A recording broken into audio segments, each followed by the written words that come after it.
Clip number 1027۔ اس clip میں آپ قرآن پاک کی سورہ شعراء کی آیت نمبر 198 سے 200 تک کی تلاوت، ترجمہ قرآن اور تفسیر قرآن صراط الجنان سماعت فرمائیں گے۔ بسم اللہ الرحمن الرحیم۔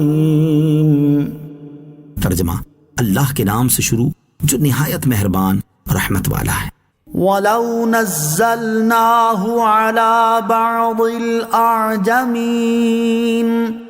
فَقَرَأَهُ عَلَيْهِمْ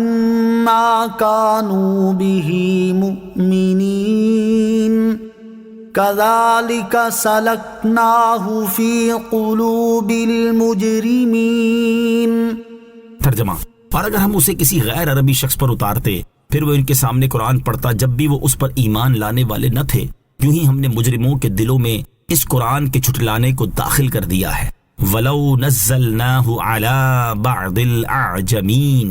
اور اگر ہم اسے کسی غیر عربی شخص پر اتارتے۔ اس آیت اور اس کے بعد والی آیت کے معنی یہ ہے کہ ہم نے یہ قرآن کریم ایک فصیح، بلیغ اور عربی نبی پر اتارا جس کی فصاحت سب اہل عرب مانتے ہیں، اور وہ جانتے ہیں کہ قرآن کریم عاجز کر دینے والا کلام ہے، اور اس کی مثل ایک صورت بنانے سے بھی پوری دنیا عاجز ہے۔ علاوہ بری اہل کتاب کے علماء کا اتفاق ہے کہ قرآن پاک کے نزول سے پہلے اس کے نازل ہونے کی بشارت اور اس نبی کی صفت ان کی کتابوں میں انہیں مل چکی ہے۔ اس سے قطعی طور پر ثابت ہوتا ہے کہ یہ نبی اللہ تعالیٰ کے بھیجے ہوئے ہیں اور یہ کتاب اس کی نازل فرمائی ہوئی ہے، اور کفار جو طرح طرح کی بےہودہ باتیں اس کتاب کے متعلق کہتے ہیں سب باطل ہیں، اور خود کفار بھی حیران ہیں کہ اس کے خلاف کیا بات کہیں۔ اس لیے کبھی اس کو پہلوں کی داستانیں کہتے ہیں، کبھی شعر، کبھی جادو، اور کبھی یہ کہ معاذ اللہ اس کو خود رسول اللہ صلی اللہ علیہ وسلم نے بنا لیا ہے اور اللہ تعالیٰ کی طرف اس کی غلط نسبت کر دی ہے۔ اس طرح کے بےہودہ اعتراض عناد رکھنے والا ہر حال میں کر سکتا ہے، حتیٰ کہ اگر بالفرض یہ قرآن کسی غیر عربی شخص پر نازل کیا جاتا جو عربی کی مہارت نہ رکھتا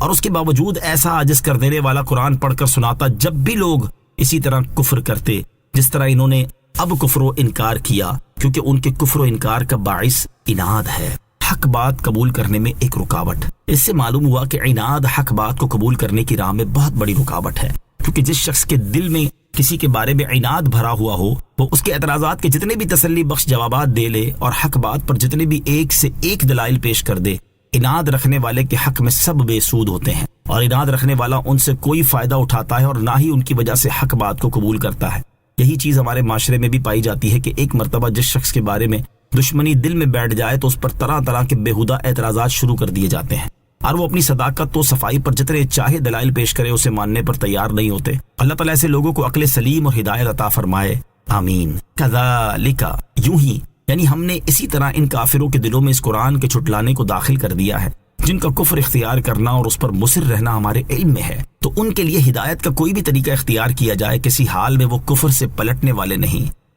صلو علی الحبیب صلی اللہ تعالی علی محمد صلی اللہ تعالی وسلم۔ مجھے اپنی اور ساری دنیا کی لوگوں کی اصلاح کی کوشش کرنی ہے انشاءاللہ عز و جل۔